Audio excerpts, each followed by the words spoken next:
Good afternoon, ladies and gentlemen, and welcome to a brand new episode of the Co-op Podcast. I'm your host, Richard Billy Jr., and today I'm joined by Mr. Gary A. Swaby. How's it going, Gary? It's going very good, thanks. How you doing, Rich? Doing pretty good. Just a very busy, hectic week. But I would say, all things considered, everything is going pretty good. So today's show is going to basically just be me and Gary. As we've been saying every week, a lot of people have a lot of busy schedules. They have quite a bit of things going on. We are in the busy season of releases, so definitely look for more content on the website as well over the next couple of weeks, because we're working on a lot of things, some stuff we can't really talk about, but stay tuned for all of that. So before we get into today's news, there wasn't really too much news this week. Obviously, the Nintendo Direct happened yesterday. I did get a chance to watch that, so we will talk about that later on. But before we get into the news, we want to first and foremost let you all know what we have been playing and what we have been up to, because I've actually been doing a couple of different things, not just related to video games, which I'll get into. But Gary, I'm going to go to you first. Let us know what you've been playing and what you've been up to.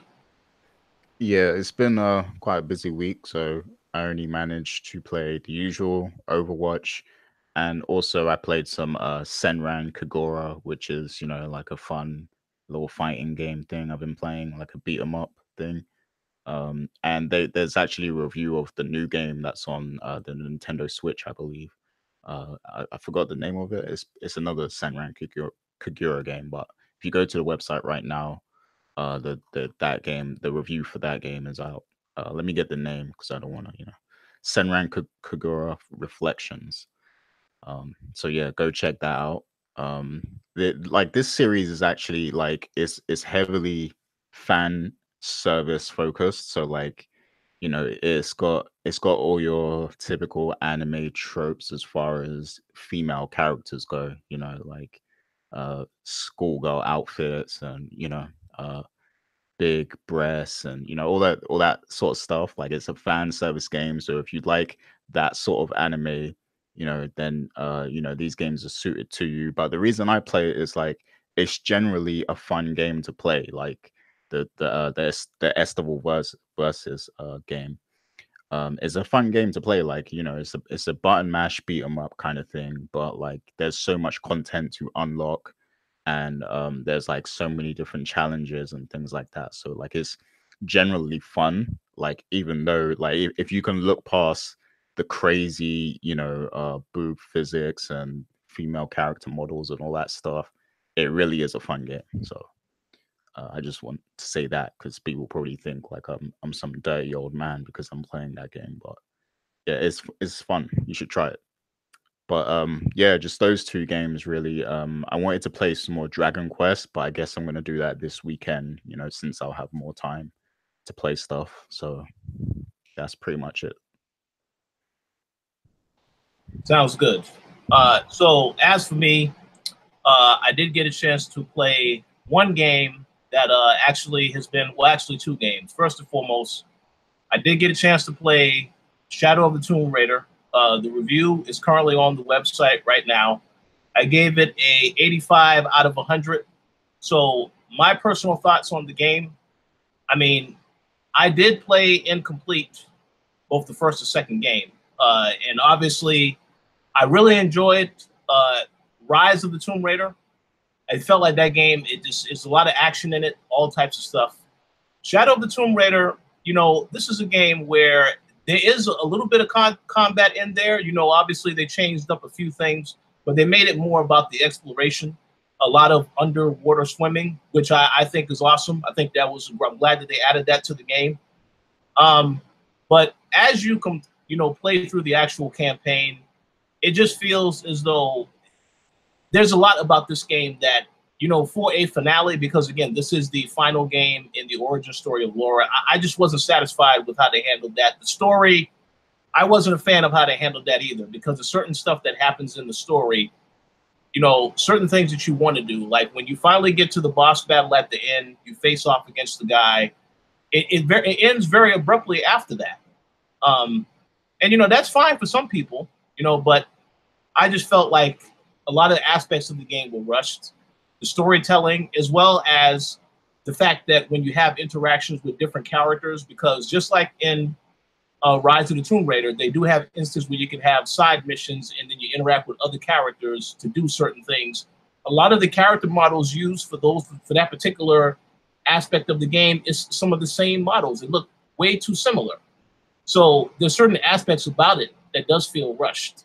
But I just want to emphasize, 85 out of 100 is not a bad score. I know some people would look at that score and I have gotten a few individuals that we know that had tried to come for my neck because I gave it an 85 out of 100, thinking that I was influenced by others, when in actuality, this is my own opinion. I played the game before a ton of other people played the game. So obviously I'm going to have my own thoughts and opinions as to what I think of the game, but I still think the game is good. Do I think it is, one of the best in the series? Absolutely not. As I said, Rise of the Tomb Raider, to me, just a much more fun experience. And I felt that the story was more personal because it does deal with Laura's parents. Now, in this game, yes, they do talk about the father. They do mention the mother. You actually get an idea of what happened to the father. They get some explanation on that. But I just felt like a lot of aspects of it were just rushed together. And there's one mission in particular in this game where you play as Laura as a kid, which instantly reminded me of the Uncharted games where we play as Nathan Drake as a kid. And that right there, I did not like, because I don't think that they should be focusing too much on trying to be similar to what Naughty Dog is doing with Uncharted. So that turned me off a little bit. But with that said, the game is still fun. It's still a good game. Search for Tombs is still good. So in those regards, I still say if you're a Tomb Raider fan, then you definitely should pick this game up. I mean, it's definitely worth playing. I will say that. But again, if you didn't like the first two games, then don't bother with this game, because it still feels like it's very similar to those other two games, but there are certain aspects about it that are different, but still not enough for me to say that, oh, this is a completely different experience. It's more of the same. But that's, go ahead. I just wanted to say, because I saw those complaints from people, and 85 is a good score, man. I don't understand why people think that the score was influenced or whatever they're saying. I don't understand the criticism. I feel like it was a thorough review. You explained your perspective on the game, what you thought worked for the game, what you thought might maybe not worked out so much. So I think it was a good review, and 85 is a good score. And like you said, I mean, a lot from what I've heard, a lot of people say Rise of the Tomb Raider was the pinnacle of this trilogy. So I mean, based on that, I mean, I don't see anything wrong with your review. I think you did a good job. So I just say that. Thank you, sir. Thank you, sir. And they'll complain because you said that as well. But I will just say this, people need to remember a review is an opinion. Everyone is entitled to their own opinion of the game. Somebody can play Spider-Man and they can think that game is trash. Somebody else will play it and they'll say it's fantastic. But although the general consensus on Spider-Man is that the game is excellent, just to put that out there. But yes, the opinion, everyone is entitled to their own opinion. So if you disagree with an opinion, that's fine. And I would tell anyone and everyone, you should play a game to form your own opinion. You can check out the review, agree or disagree with what anyone says, but at the end of the day, you're the one that has to play it, and then you may feel a certain type of way about the game. So I encourage anyone and everyone, if you want to check out a review, that's great. But if you already are looking forward to a game, just play the game, and then you form your own opinion as to whether or not you like it. That's all that should matter at the end of the day. So I just wanted to put that out there. But I still thought the game was great. I'm actually playing through it again, because one thing about playing with these games and knowing that you have an embargo, you absolutely positively cannot do every single challenge tomb, every single this, that, or other. So going back and playing through some of this other stuff now, like actually going to more of the crypts and the challenge tombs, is still fun. But I would not change my score. I mean, again, I didn't like the story, as I've already said. And I thought a lot of the game is pretty much the same as the other Tomb Raider games, but it's not as good because a lot of the elements feel rushed. But again, that is just my opinion. So take that as you may in any which way direction. But yeah, Shadow of the Tomb Raider, definitely check it out if you're a fan of the series. I've also been playing NBA 2K19. Anthony Nash actually wrote a review for this game. It's currently on the website right now. I believe that he gave it an 84 out of 100. The thing about this game is that these sports games, they pretty much feel the same every single time, with the exception that it's a different roster. What I've played so far of this game has been focused primarily on the My GM mode, because they have a story that you basically play. And I have to say, the story is interesting in some aspects, but it's still a letdown because it starts out where you're a GM. You're able to use the import of how you played the mode in NBA 2K18, which is great. But you're a GM. You end up having to relocate a team to a new location. You have a new owner that you have to deal with. But then you have this situation where the guy who you had issues with, you basically have to deal with this guy who you had issues with in 2K18, because in 2K18, there was an owner that took over the organization, and he had a son that he basically wanted to put in that role. So the son ends up getting control of this other franchise, and you were going back and forth with the son. They have this little thing in the mode where the son is stealing information from you because someone in your actual organization is feeding them information, and you have to go through this whole conversational tree to figure out who it is. I figured out who it was, and I fired the guy. And as soon as I fired him, you know, then there was this whole thing about a bet that the other son, once he found out that I knew who the rat was, he said, well, I want to bet you that my summer league team will beat your summer league. And of course, the winner of that matchup, you know, the NBA All-Star game ends up taking place in that city. So that was interesting. But immediately after we had that matchup back and forth, and I beat the owner's son, pretty much at that point, the story ends. The story ends. So this is before we even get to the season. And then it's just regular GM mode where you have to manage your relationships with the players and your relationship with the owner, that type of stuff. So to me, the mode is okay, but again, I don't really feel that they've done enough with it. You know, it's a nice little introduction into some of the stuff that goes on behind the scenes, but they're not fully invested in it. So with that said, when you get to actually playing the game is still pretty much, it feels to me like the same NBA 2K game I've been playing for the last several years. And that's not a bad thing. It is a lot harder to play in certain aspects because the defense has been improved, which is something that they had to do. But overall, it's the same experience. So if there is anyone that out there that is an NBA 2K fan, I definitely would encourage you to check out the game because it does have something to offer. But if you are someone who wants to get into GM mode and the My Player mode and the microtransactions and stuff like that, if you don't really want to deal with any of that, then I would say, no, you probably shouldn't pick up this game because the microtransactions thing is ridiculous. I haven't really spent a lot of time in my career, so I purposely avoided any of that stuff. But I've seen people and I've talked to people who have been playing that, and there's been nothing but complaints. So that is the one area that I think does need to be improved in the future with 2K. But again, as long as people are buying this stuff, it's going to continue. So we'll see. We'll see. One final thing I did want to say very quickly, and I understand that this isn't gaming related, but I want to mention it. I did get to see 2 advanced screenings this week for 2 upcoming movies. Well, one of them is actually out already. So The Predator. I did see The Predator in theaters Wednesday night. I will just say this. If you are a Predator fan, you might be slightly disappointed by this movie because it to me is pretty much a comedy, a lot of jokes.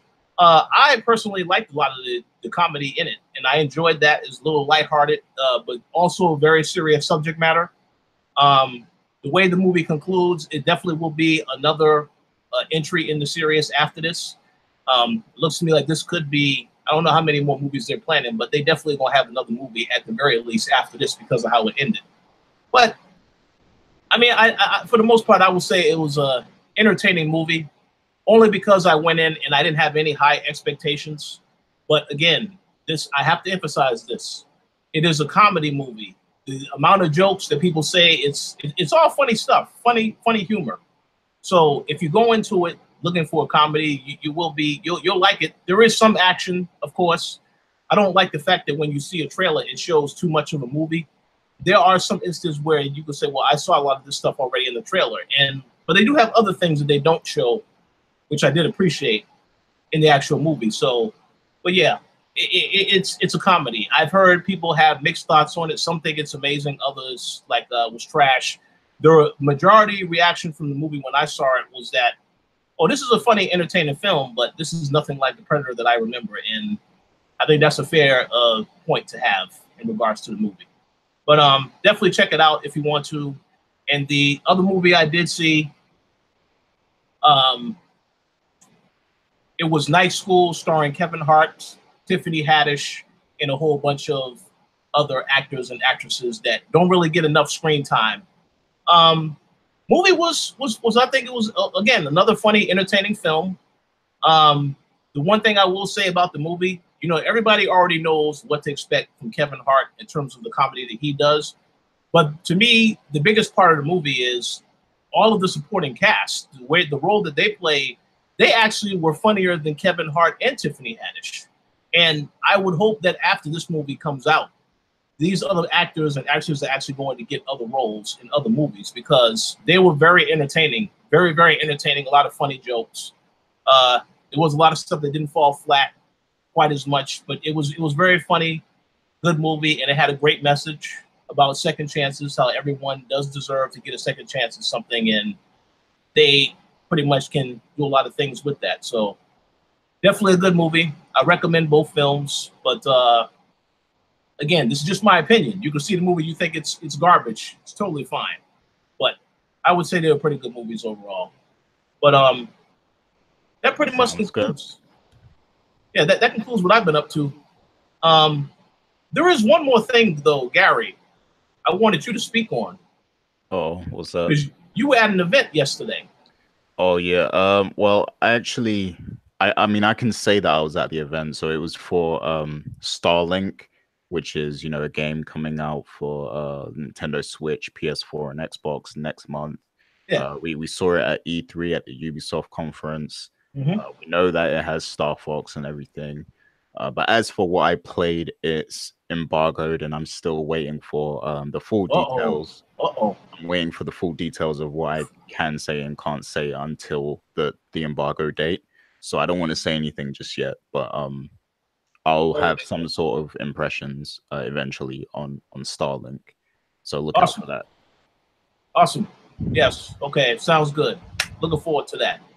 All right. That concludes what we have been playing, what we have been doing this week. So we're going to go ahead and we're going to move right to some of the news topics. As I've already said, there wasn't a ton of news this week.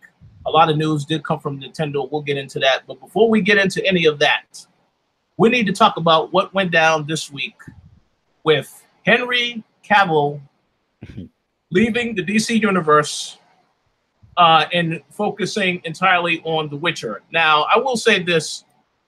I saw the video response that Henry Cavill had, and I thought that was hilarious because I don't understand what the hell that response meant.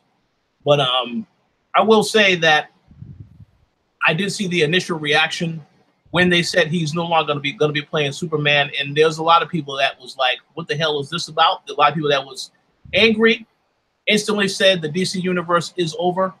So, Gary, what are your thoughts on this whole situation? And then, of course, we need to talk about the article that you wrote, because last week, I believe, you said you were going to write an article, and the article is currently on the website. So feel free to dive into this. Yeah, so so let's start with the article because that came first. So yeah, last week, you know, we spoke about Henry Cavill playing Geralt in The Witcher because, you know, the news was out that he was cast in the series. And, on last week's show, I said I was going to write that article saying, listing 5 other actors that I think should play the role instead of Henry Cavill, because I didn't think he was the best fit for the role. So, the actors I chose, I'm sure a lot of people disagreed with this, but yeah, the actors I chose was the first one was Nicolaj Coster-Waldau. Uh, I'm sorry if I pronounced that wrong, but that's basically Jamie Lannister from Game of Thrones. The second one was Norman Reedus, who's in The Walking Dead, and Benedict Cumberbatch was the third option from Sherlock and Doctor Strange, of course. Kit Harington was the fourth pick he's from Game of Thrones. He's Jon Snow. He's the object of every woman's fantasy who watches Game of Thrones. So he might be a good pick if you want the ladies to watch The Witcher. And also Jason Momoa, who plays Aquaman, and he's also in Game of Thrones. So a lot of Game of Thrones actors here, basically. So yeah, those were my picks for that. Rich, what was your initial thoughts on that list before I move on to the other news? Well, I mean, I thought the picks were pretty good, quite honestly. I personally couldn't think of anybody that could play Geralt. I think if you have Daryl on, because you made the point that he looks just like Geralt, all he really needs to do is dye his hair and his mustache. Yeah, I could definitely see that. Although now, I don't really know, because he is going to be the main star of The Walking Dead. So I know he definitely wouldn't have time for this. But I mean, overall, I thought the list there was some good picks on the list, only because, I couldn't think of anybody else that I would add to that list. But I know one thing I will say, and I've said this last week, is that, when you decide to cast Henry Cavill in a role like this, that's great. But who is going to be the adversary that he faces off against in the actual show? Because the adversary, I think that actor also needs to be on the same level. I mean, it could be an up-and-coming actor if they wanted to, but I think the actor, to match the star power of the hero, it needs to be somebody good. So we'll have to wait and see how they do that, because they may just not even go in that route and just have Henry Cavill facing off against creatures, so on and so forth, stuff like that. But we'll have to wait and see. Yeah, indeed. Yeah, it seems like some people disagree. Someone actually said it just looked like I looked up the most popular actors or something. I have to say, I have to say that there's much more popular actors than these out there. Like, if I was just looking for popular actors, I could have found like plenty other than these picks. I was going for ones that had a specific look to them and could also were good enough actors to change their their voice and dialect and things like that. I want to ask a quick question. Is that first actor, Nicholas, is that guy really popular, though? Yeah, that's the question I would ask. He's not popular at all. So he's just known for being Jamie Lannister. Like, that's literally the only thing. He's not in anything else, like, as far as we know. So, I mean, he's not popular. So, yeah, I mean, but yeah, moving on to the other news. So, this week, it came out, like you said, that Henry Cavill was leaving the DCEU, leaving the role as Superman so that he could focus on the Witcher role. And I have to actually say, although I don't think he's the best option to play Geralt, I have to say that that's a great move on his part. Because that DCEU is a sinking ship. I'm sure other actors are going to leave also. Ben Affleck, if he hasn't already left, then he's definitely leaving, soon at some point. And it seems like they're restructuring that universe anyway. And they're doing they're currently working on 2 or 3 Joker movies right now. And they're not connected in any way. So it's that shows you the confusion of DC right now, Warner Brothers, with this universe. I don't even think they know what they're doing at this point. They're just trying to make movies with the most popular characters, Harley Quinn, Wonder Woman, Joker. They're just trying to bring some sort of popularity to the universe by using these popular characters that people identify with, you know. And you know, it's just there's like no structure right now, like, and it's sad, really. um I think they're just kind of throwing things out and waiting to see what sticks, and then when something sticks, they'll kind of build their universe around that thing. So I think that's pretty much what they're doing at the moment. We do have Aquaman coming out, so you know, I'm sure somebody's excited to see that. I'm not, but yeah, I mean, I guess we'll see what the performance is for that. But I think it's a good move for Henry Cavill, because that universe was doing him no favors. You know, he became a joke, a laughing stock after the Justice League movie. You know, especially because of the mustache thing and everything. Like he was a meme basically. So I think it's a smart move. It was bad for his career, and he's still young. So I think it's a good idea to leave and, you know, do other things that might kind of build up your profile, and something you can be proud of. Because I don't think anybody can be proud of being in these past few DC movies, to be honest with you. So it's a good move on his part. But what do you think, Rich? Oh yeah, absolutely. I honestly don't know what's going on with the DCEU right now.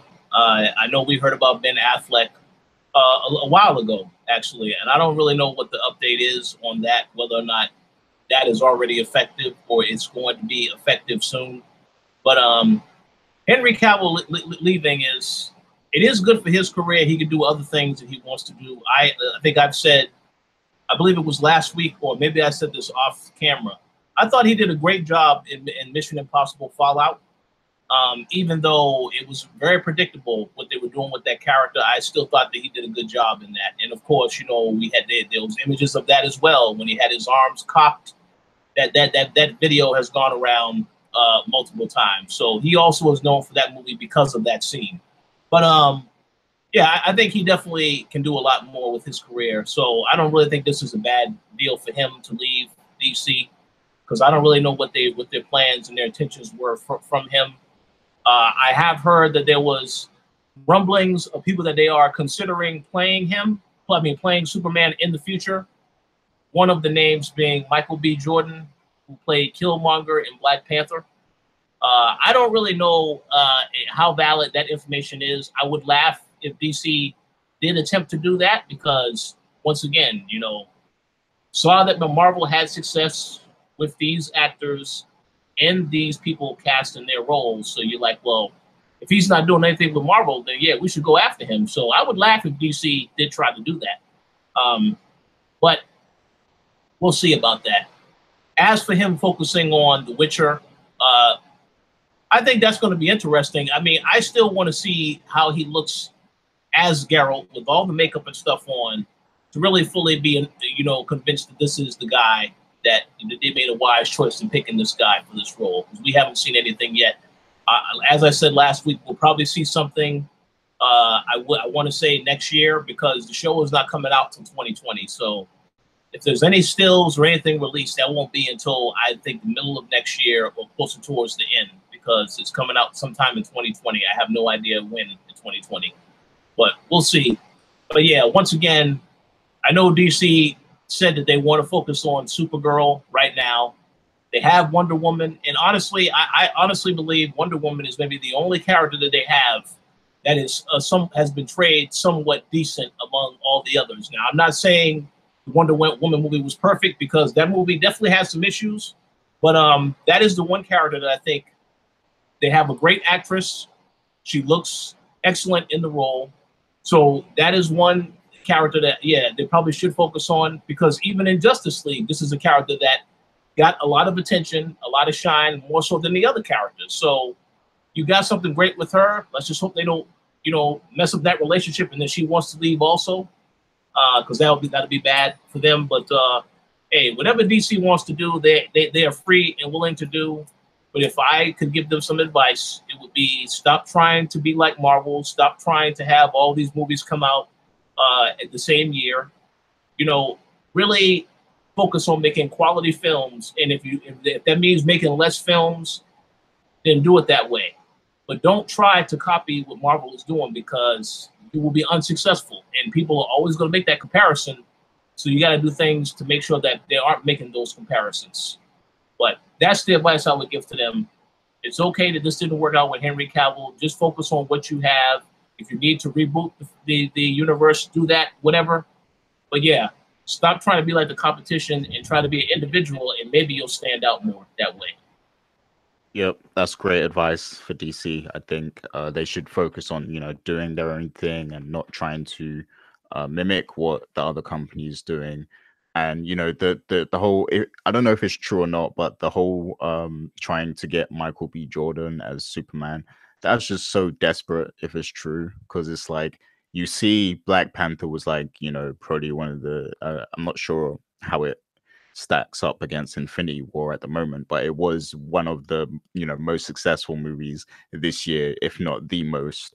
And just because he was like the standout character in that film, and he died, so he can't be in the Marvel universe anymore. But just because of that, you're trying to get him to play your flagship guy now, and that's just so desperate, especially because the whole black thing as well. Like, that shows me that you want to make a statement. You want to give people a reason to come see Superman and be like, oh, come see the first black Superman. Like that would be so desperate. I hope it's not true, like, because that's just so desperate. Like, that's an all-time low if that's the case. But and also Michael B. Jordan shouldn't even take that, because that will put a blemish on his career at the moment, because he's been doing some great work recently. So, and he was in that Fantastic Four movie already, so he doesn't need another bad film. So yeah, he shouldn't do that. But yeah, like you said, DC just needs to, I think they do need a reboot. They need to just, scrap everything that they had going with Justice League and everything. Just scrap it all. Scrap all the continuity and everything and start out fresh. You don't even have to rush to do Superman and Batman characters, like, give it some time, build up something slow, introduce new characters, and just make that work, and then introduce the big guns, Batman, Superman, when you have a solid foundation, because that's what made Marvel so great, because they had that solid foundation. They started on a good film. Iron Man was a good film, so they had that solid foundation there. So then, when they introduced Captain America and Thor and everything, like, they already had a solid foundation to go off, and it just kept building and building and building with each film. DC, they didn't really have a solid foundation at all. I mean, Man of Steel, they made that before they was even trying to do a universe. I think, like, they didn't really have a set plan. They might have thought, maybe if this works, we can build something off of it, but they didn't have a set foundation, in the works already. So that felt like more of a standalone movie. And then you rush Batman into the next movie, and it's like, this is just too forced. Like, there's no solid foundation here. You haven't set the parameters of this universe. Like, you're just rushing this to compete with Marvel, and it was clear to see at that point. So yeah, just do your own thing, DC, because you have a lot of potential. You have some of the most iconic characters in your library. Like, you could do amazing things, but the fact that you're just trying to, rush to compete is, is setting you up for failure. So yeah, they need to work on that for real. I agree. Absolutely. So we'll see what happens moving forward. But I wish them well. They're making money either way, so I can't be too critical of that. They're making money, they all right, but they definitely need to improve what they're trying to do with their universe. But that pretty much is it for that.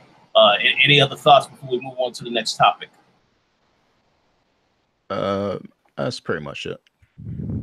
Okay, I'm gonna throw in this topic real quick because we'll obviously talk a lot more about this next week because the show was actually next week. But Tokyo Game Show, I didn't want to make a quick comment on this because I heard about this Sony conference that they had, and I saw some occasional news posted for that.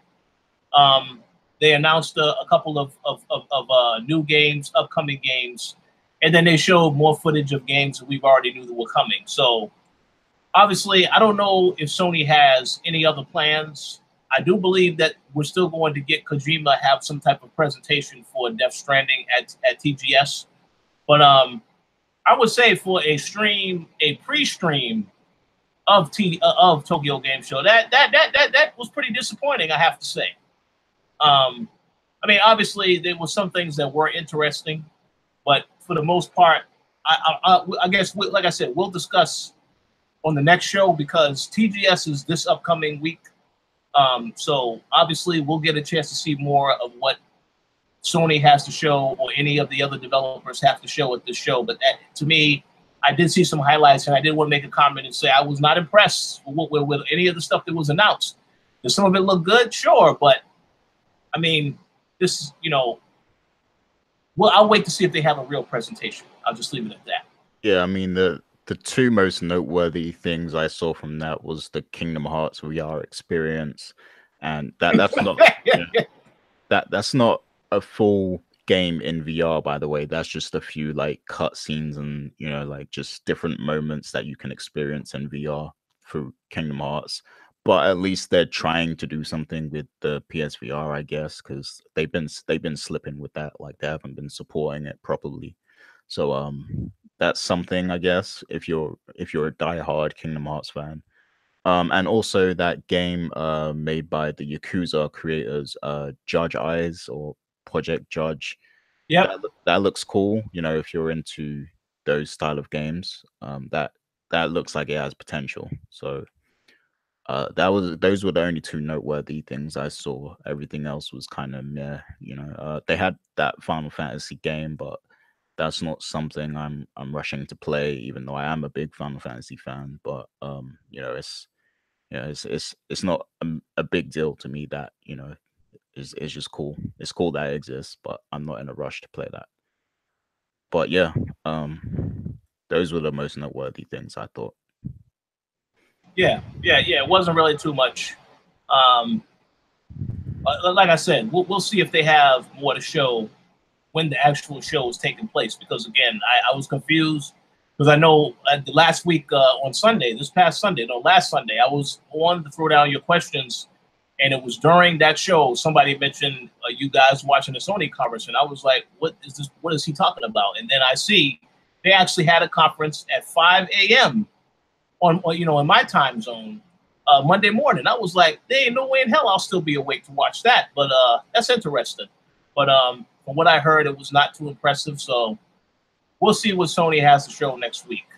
Because like we've already said, the Death Stranding thing, I am expecting to see something major at this show regarding that. Because of all this stuff we saw, all these cinematic footage, Kojima, so on and so forth, and then not knowing what the hell this game is about, I expect to get some answers, some definitive answers next week. So we'll see about that. Yeah. But we'll see. Yes, we shall see. So let's move on to this next story. This is a story that I didn't hear anything about, so I'm going to give the mic over to you, but this is regarding Assassin's Creed Odyssey is coming to the Switch. Yep. So I believe this was announced during the direct. So basically this is only for Japan, which is interesting, but basically Assassin's Creed Odyssey is coming to the Switch, but it's via cloud. Now that's interesting to me because it says two things. So first thing it says is, Japan only because they want to keep it close to home because they want to test it. So I think this is a test for something. So yes, secondly, I think they want to really experience with this cloud thing a lot, and this might become a big part of the Nintendo Switch's future and the online service that's coming. So I think what they're going to try to do is, because we know that a lot of these big AAA games have been coming to the Switch that we've seen on other platforms, but most of the time it's a downgraded version to so that it can perform on the hardware more consistently. So I think that they want to try this cloud thing because it would allow them to, it will allow users to play games at, you know, a higher quality as long as they have a stable connection. So like you could run a game at like its full spec, its full resolution, its full performance and everything, and you know you're essentially just streaming the game from the cloud. This sort of technology is already happening on, you know, PC. You know, PlayStation does it with PS Now.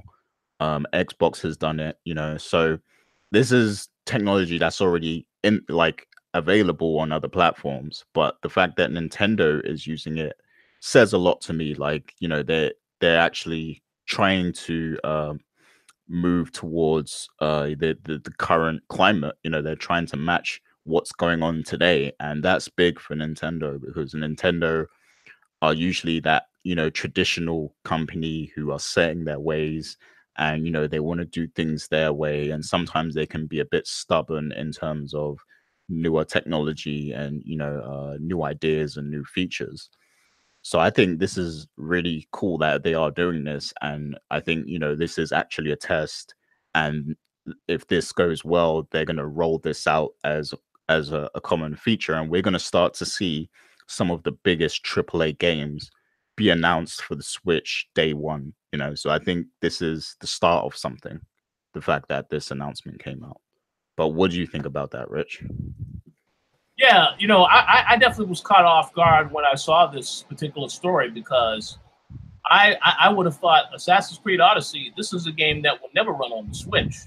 But I know we always have that joke about all of the major games coming out, but they're not on Switch. You know, Red Dead Redemption 2 coming out next month, not on Switch. So I think it's a great step forward for Nintendo if this does indeed work.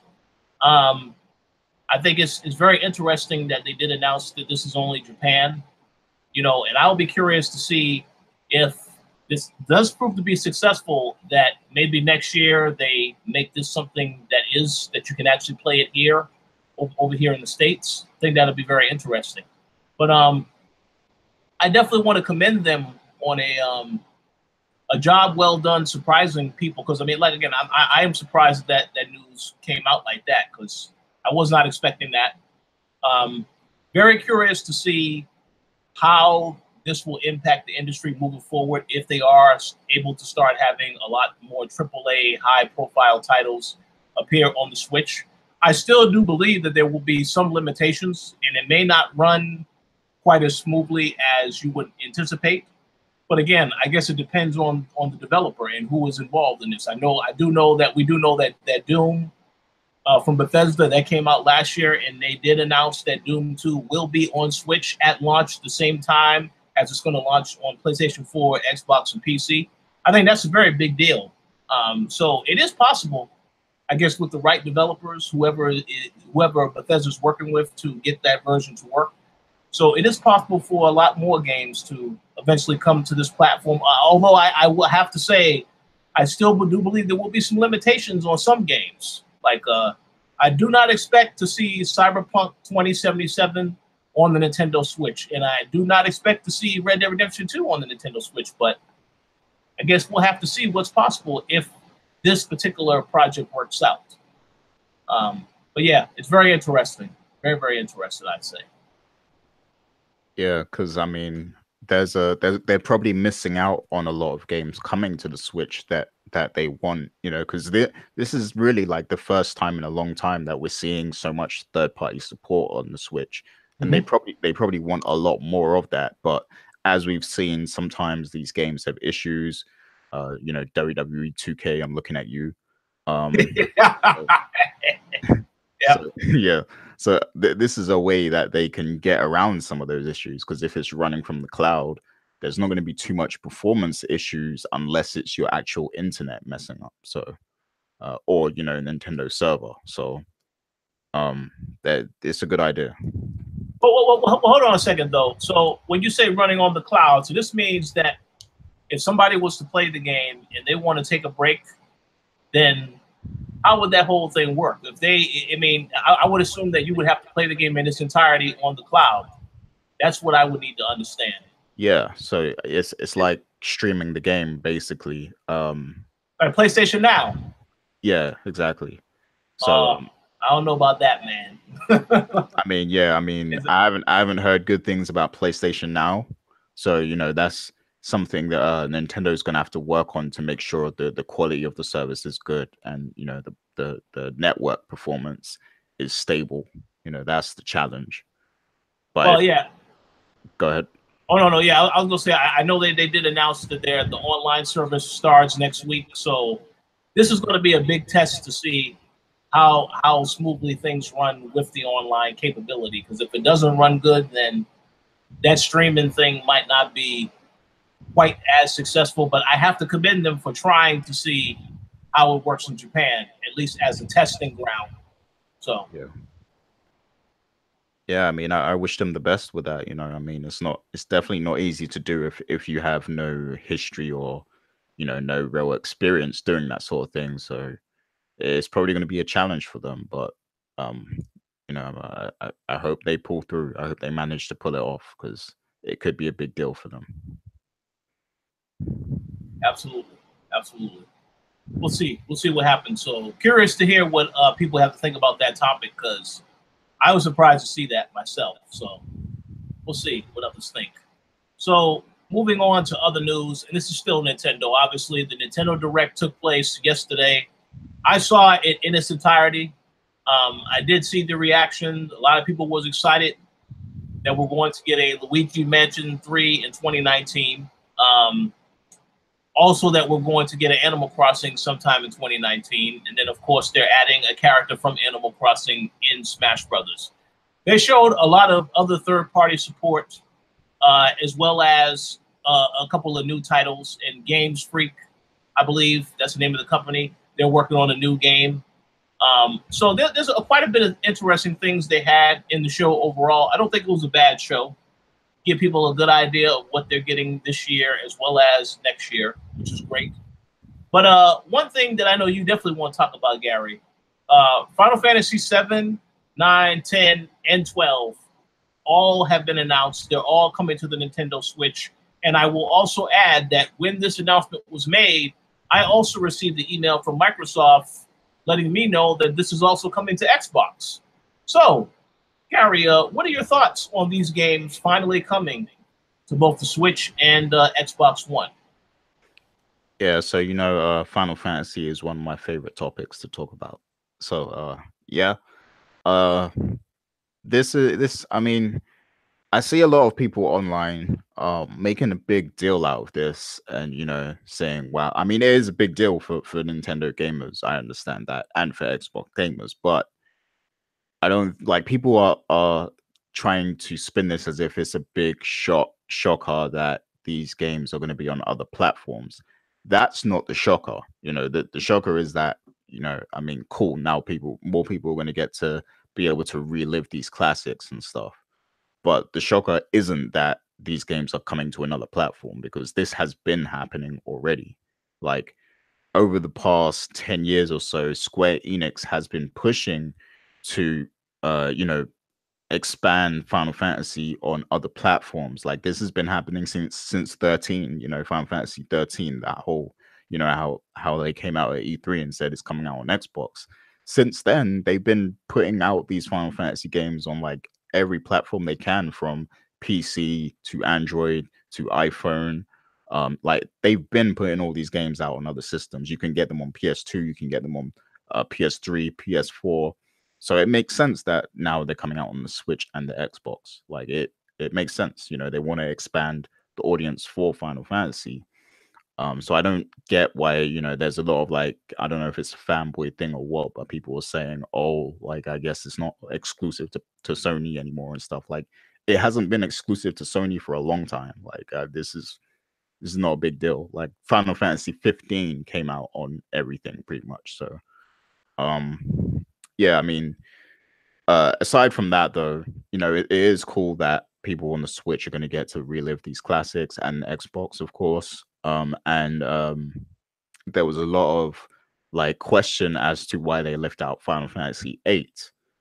You know, that game is just like deliberately missing, because like you go from 7 to 9. Like, how do you skip a whole game? Like, um, and my guess for that would be that maybe they have an issue, um, you know, translating the assets of that game or something. Maybe there's some sort of technical issue where it's not easy for them to make that game compatible with the other systems. That would be my guess, but I'm sure we will see it eventually. Maybe it's just going to take them longer to work on that, because that game is on PC, and I think it's on iPhone and stuff. So if they can get it to work on PC and other platforms, then I'm sure they can eventually get it on the Switch and Xbox. There's probably just some technical reason why it's not in this particular announcement, but I think we'll get it later on those systems. But yeah, I want to say that this is really good for people on those platforms who haven't played these games, especially 12, because 12 came out at a really awkward time. I believe it was 2006. And in the UK, it came out a month before the PS3 came out. Because for you guys, the PS3 came out earlier, but we got it in 2006. I think it was like March or April, one of those months. But Final Fantasy 12 literally came out a month before, so I was unable to finish it back then because when the PS3 came out, I was all over the PS3 playing the PS3. And I wasn't trying to play that game. So when the remaster came out, I was all over it, and I've been playing it again, and it's an amazing game, man. Like I've been remembering how good a game it really is, and now I'm actually going to get to beat it because I didn't get to beat it when it first came out. So I think that game is really slept on. So it's great that more people are going to be able to realize just how much of a classic that game is. And of course, we know 7, 9, and 10 are, they're held in very high regard. So yeah, it's cool. It's cool, especially because Square is now working on other Final Fantasy games, the Final Fantasy 7 remake. So I think it's essential that everybody gets that Final Fantasy 7 experience, the original game, before the remake comes out. And you have more than enough time because we all know the remake isn't going to come out for another 5 years. So you got more than enough time to play 7. So yeah, what's your thoughts on it, Rich? Yeah, that's that. I think I pretty much agree with everything you had to say. The question that I have with this, well, I do agree. It's great that these games are coming to both Switch. There may be some of these games may have already released on Xbox. I think Final Fantasy X already came to Xbox. I think I'm not really a Final Fantasy head, so I don't really know all that information in full. But the question I have is, and you can confirm this, for someone who wants to play the Final Fantasy games, and I already know that every game is pretty much different. They're not really, at least I believe they're not all connected. They could be separate stories, because I was told that before. But if somebody wanted to play, like, from Final Fantasy 1 onward, do you think it would be a wise idea for Square Enix to make this option on both Nintendo and the Xbox? Wait, say that again? Like, make what an option? These games? Like if people wanted to play, like, Final Fantasy from the very beginning, like the first one all the way up to 6. Oh, okay. So like you mean from number 1 all the way up to okay. I mean, yeah. I mean, it would be cool to have that option if you want to, because I want to shout out Riku-san, who recently got into the Final Fantasy games. And he went from all the way from the first game up until I think he's at 8 now or something. And I watched him play 7 because he streamed it. But yeah, he recently just went on a binge playing all the Final Fantasy games, and stuff. So for people who want to do that, and they only have a Switch or Xbox, it's a really good thing to have the option to have all the entire series from the first game and up. But I will say that you have to be prepared for how dated it's going to be to go back that far. Like those first I want to say like we'll say first 3 games are very hard to play through now, you know, because we're so spoiled with amazing, you know, open world RPGs with beautiful graphics and everything. Like those games might be a bit of a grind for you to go through now, especially when it's not that visually impressive. You know, like it's very dated graphically. But 4 is when it starts to really get good, like because that's when the story starts to become a lot more relatable, and you know the characters are kind of like, you know, they're more detailed, so you'll probably become more attached to the characters at that point. uh and you know, I think the series really starts to shine at, yeah, probably like Final Fantasy 4. But my personal, like, the where I really get hooked on Final Fantasy is Final Fantasy 6. Like anything before that, I find it a bit harder to, you know, kind of get that attached to. But Final Fantasy 6 is when I really got like emotionally invested. And you know, I didn't actually play that game when it first came out originally, of course, but going back and, you know, playing through a lot of those older Final Fantasy games, I would say Final Fantasy 6 is the one where it starts to get to what we know Final Fantasy to be now, kind of thing. Um, so yeah, I mean, you know, it would be good to give gamers the option to go back and relive those games, but I understand why they would start at 7, because that's when, you know, that's when it starts to become like critically acclaimed level games and stuff, you know. And there's a lot of people who say that Final Fantasy 4 and Final Fantasy 6 are better than 7. And I can understand why people might say that. But for me personally, 7 is, you know, it's incredible. It's a masterpiece. And that's for me where, you know, my favorites of the series start. It starts at 7, you know, and goes up, you know. And I also like 10. I like 12, and I like 13, of course. And 15 is cool. But yeah, I think this is a good start, basically. But hopefully they will release the earlier ones, and people will have that option. But like you said, Rich, you know, each game is its own story. They don't connect in any way. So I mean, if you do want to dive in now, you can just start with one of these games, and it's completely fine. Like you're not really missing out on anything from the old games. So yeah. Sounds good. Well, yeah, I do agree. Giving people more options of other games to play is always great. Um, so I don't have any issue with it coming to Switch or Xbox. Um, so yeah, I commend both Microsoft and Nintendo for getting those deals done. Yes. All right. So, any other thoughts on this topic or anything from the Nintendo Direct before we move on to the big topic for today? I didn't watch the direct. Was there anything else major off the top of your head that happened? I mean, there wasn't, in my opinion, there wasn't. I mean, there's a lot of stuff that we already knew about. A little other, you know, some of the other games that they announced that are coming look all interesting. But a lot of this stuff isn't coming until 2019.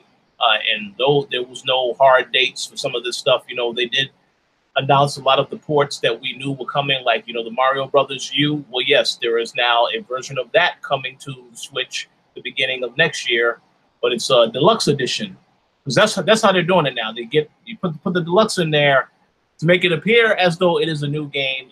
It's the same game, maybe some additional DLC, maybe some additional levels, but that's about it. So Nintendo, I gotta admit it, they are very slick with how they do this stuff, and of course they spend a lot of time talking about the online service, which $20 for a whole year. You do get access to some classic Nintendo games, which I think is a great to offer all this stuff. But for me, the one thing that, again, I can never get over is the fact that you have to have the smartphone app. You have to use that app to communicate with people while you're playing on the Switch. And for me, that's just a little too much. You know, when I jump on Xbox or PlayStation, I could very easily talk to somebody in a voice chat or even a text chat. You don't have that option with Nintendo Switch. So to me, having to use that app, that right there is a deal breaker for me. But what they do offer for $20 a year, I'm pretty sure it's still great. A lot of people will still pick up that service because they want to play games like Smash with their friends, so on and so forth. But I am not a fan of that chatting option. So if I ever did get the online service for Nintendo Switch, I will never talk to anybody. I will just play games with everybody. And then if I want to talk to them, maybe I'll call them later on and talk with them. But I that whole thing with using that app, I just don't like that whole setup right there. So yeah. It's a terrible setup, and that's something they should work on. And I also want to say another thing that's kind of like a bit iffy to me. But they also announced that you can get the NES controllers, but only if you subscribe to the service.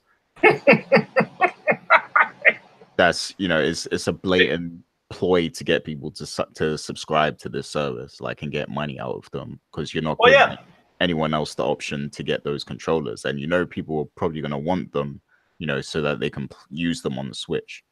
So, well, hey, they have learned from their competitors, you know, PlayStation and Xbox.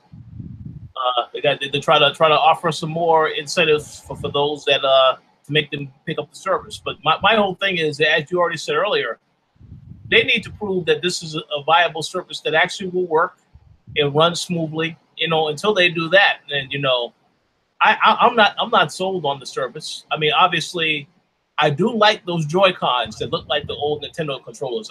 That was a nice design, and I'm glad they did that. But you still have to prove to me that this service works. And I will be watching the reactions to this online service, because we have a couple of people we know who have Switches who already, they have told me that they will be getting this service. So I'm going to be looking to their reaction to know whether or not this is a good online service. But the way they had the presentation video for it, I give them props. It very thorough in the explanations. But again, I do not like that smartphone app to communicate with friends. That right there to me is a deal breaker, because I don't like that. I would like to have an option to talk to somebody while I'm playing the game on the same device, as opposed to using another device just to talk to somebody. That's ridiculous.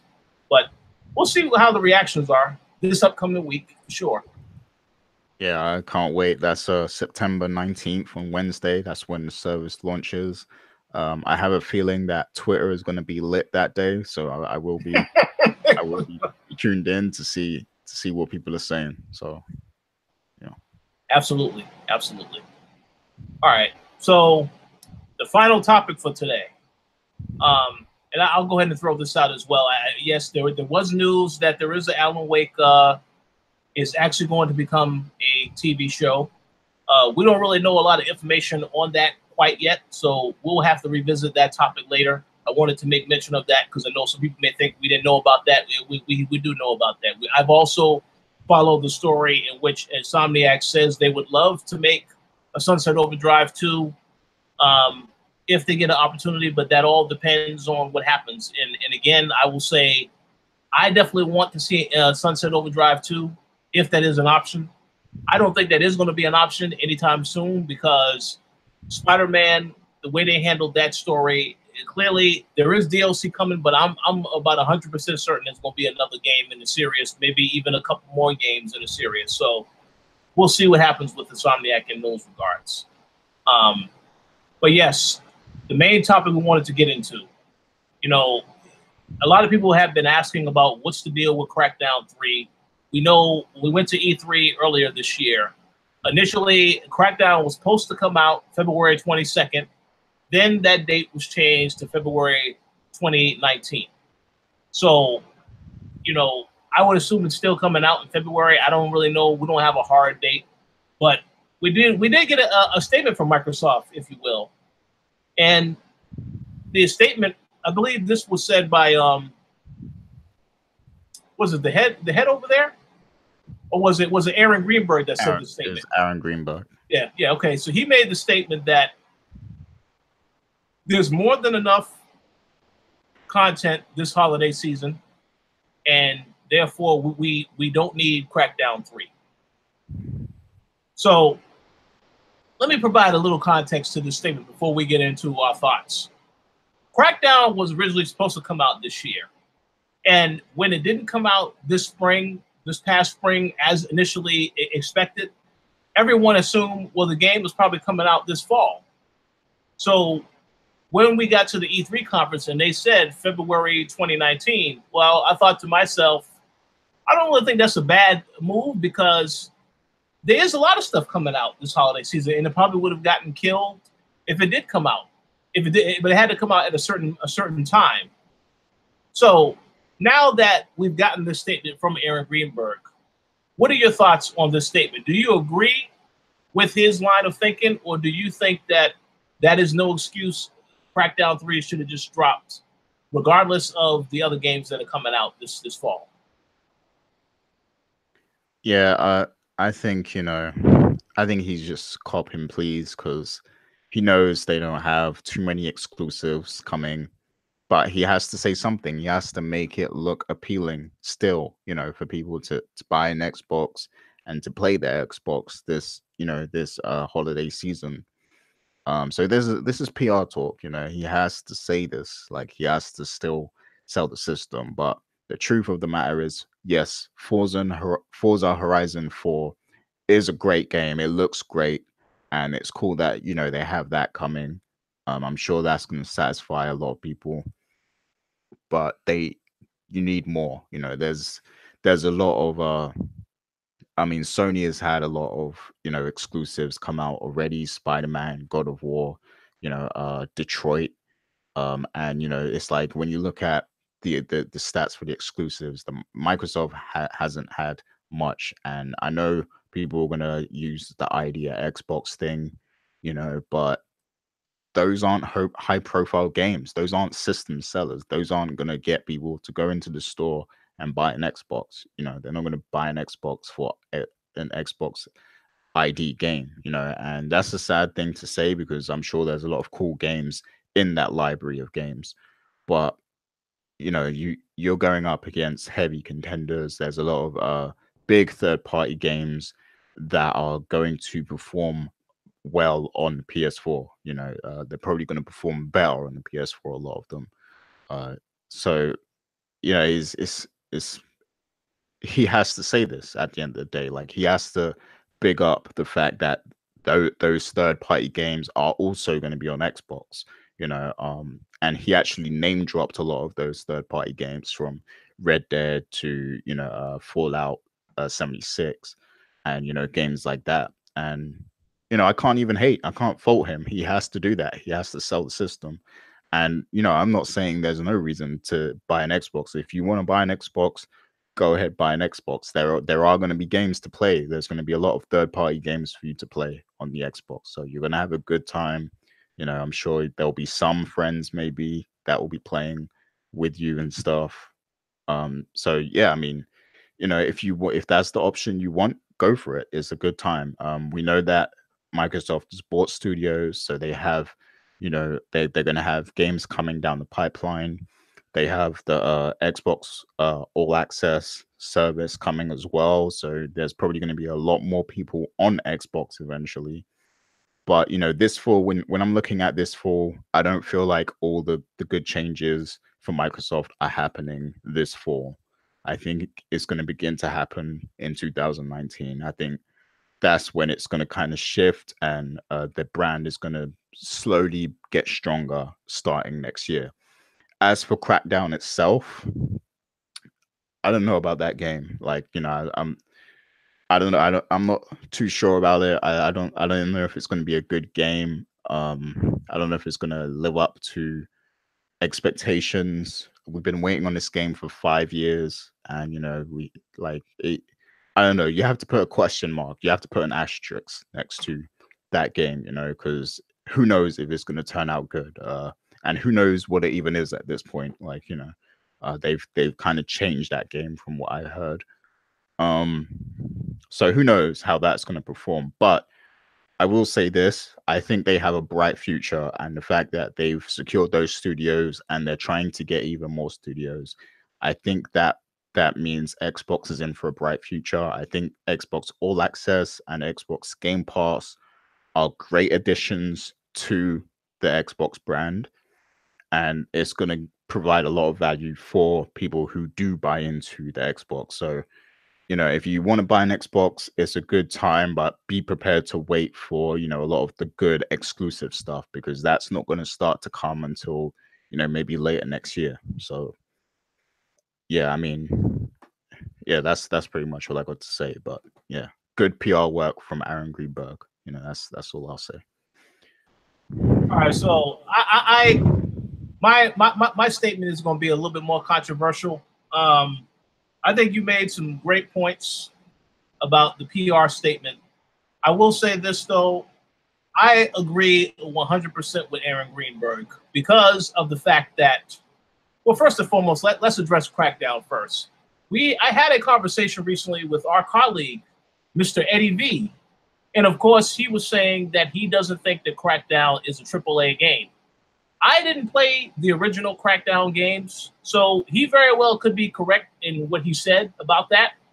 I don't think the Crackdown is going to sell consoles. No, probably won't. However, I do think that it still will be a decent game for the Xbox One X because there are some people that are actually still looking forward to the game, even though that announcement feels like it happened ages ago. So we'll see about that. With that said, though, I definitely think deciding to have it released next year is not a bad idea because when you think about it, you know, Forza Horizon will be out in a couple of weeks. That is really the only exclusive that they have in terms of a new exclusive. They did release a Halo Master Chief Collection earlier this month. I know quite a bit of people that have been enjoying themselves playing through that. And that's on Game Pass. So the thing is that I'm totally fine with them holding off on releasing this game to next year because, again, yeah, you have the heavy hitters like Red Dead Redemption coming out this fall. You have Call of Duty Black Ops for those that actually want to play that game. I don't know who those people are, but there are some people that do want to play that game. Battlefield 5, Just Cause 4. I mean, the list goes on. There's a lot of stuff that's coming out between this, you know, that has already come out and it is coming out between the next couple of months. So it's totally fine if you want to release that in February. However, I would like to see what his statement will be if the game does not do well sales-wise in February, because there are a lot of games also coming out at the start of next year. So he has to think about the words they choose carefully, but not releasing it for this fall is totally fine. And as for the comment about some stuff playing better on PlayStation 4, I can confirm right now on this show, people may be shocked to hear this. I played Shadow of the Tomb Raider on Xbox One X, and what I did is after I played it, now it looked fantastic.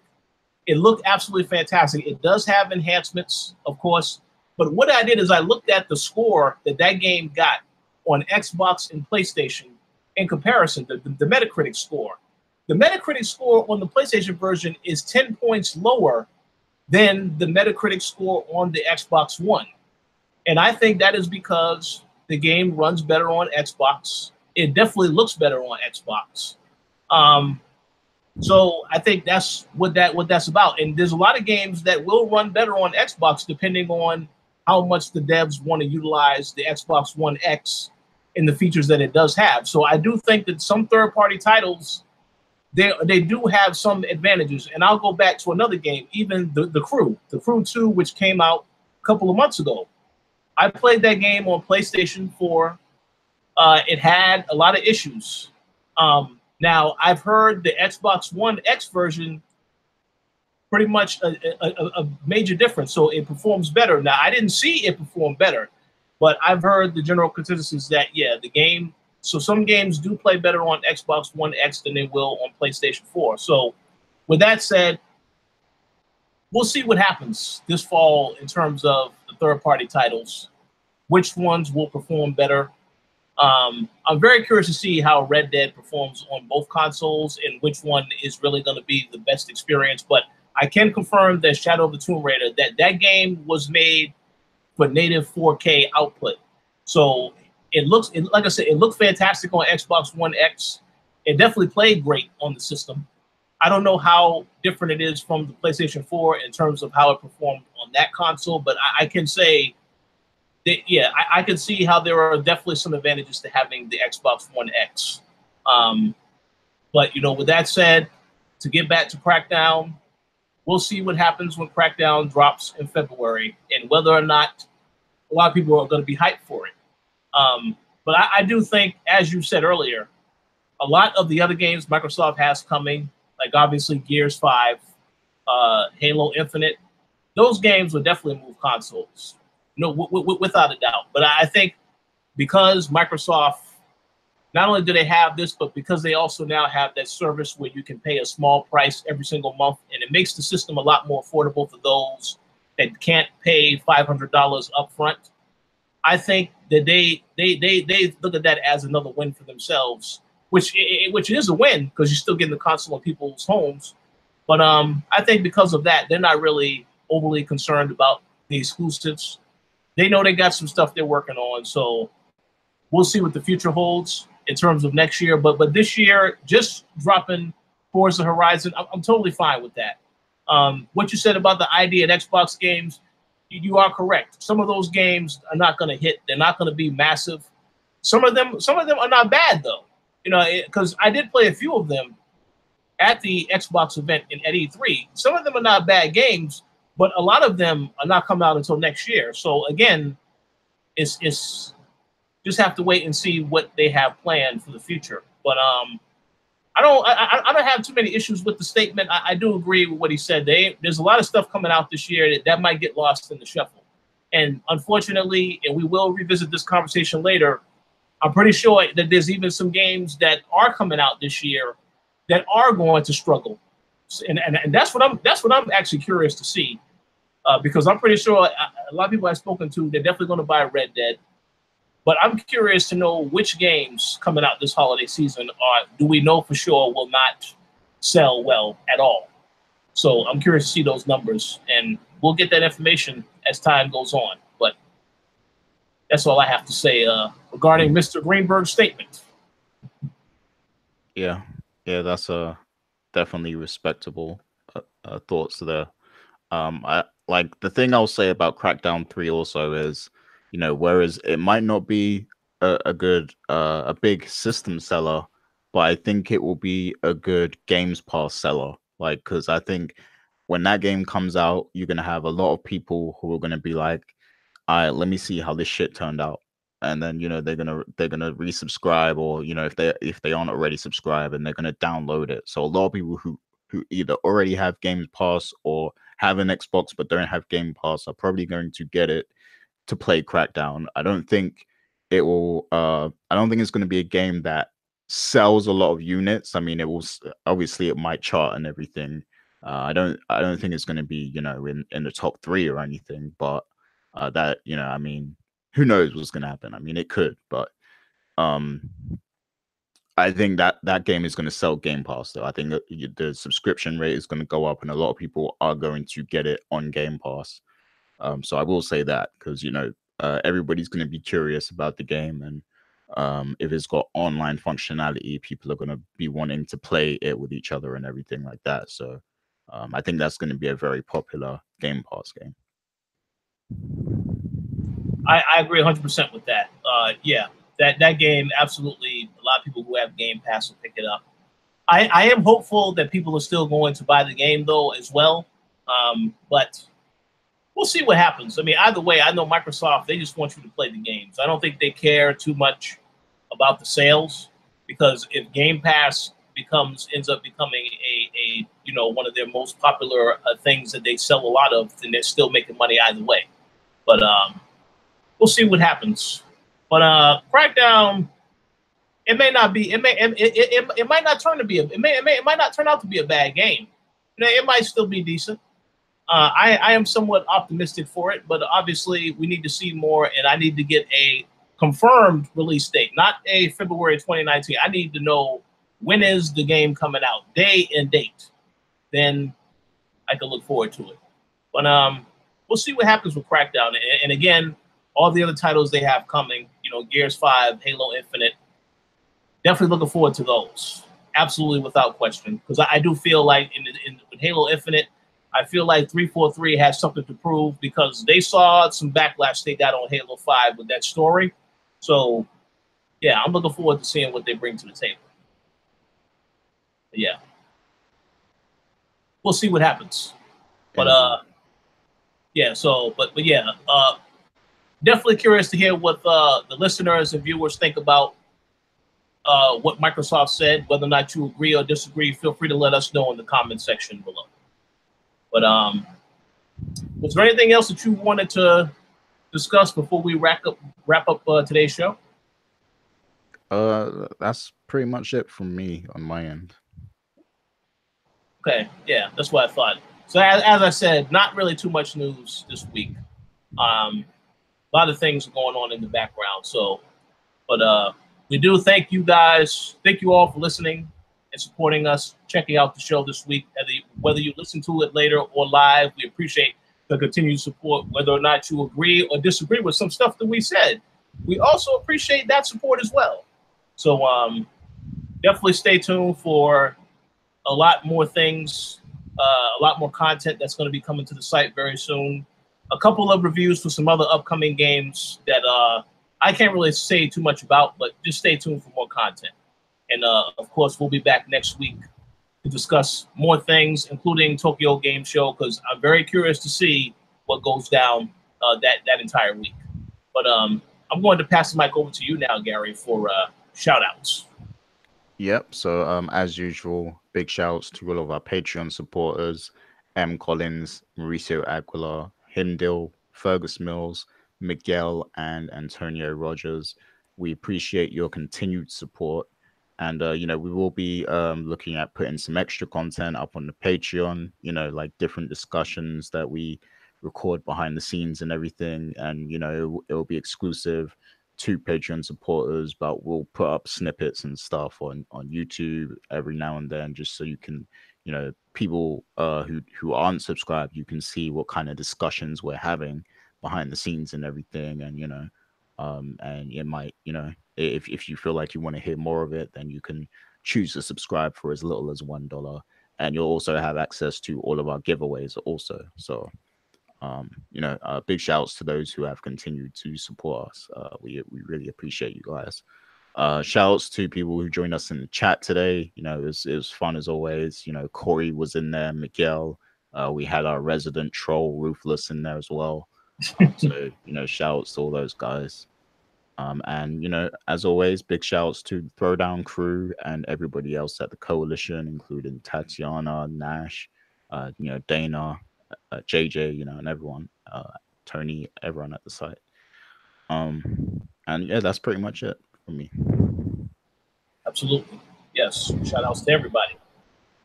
Thank you all for your continued support, and we'll talk to you all next week.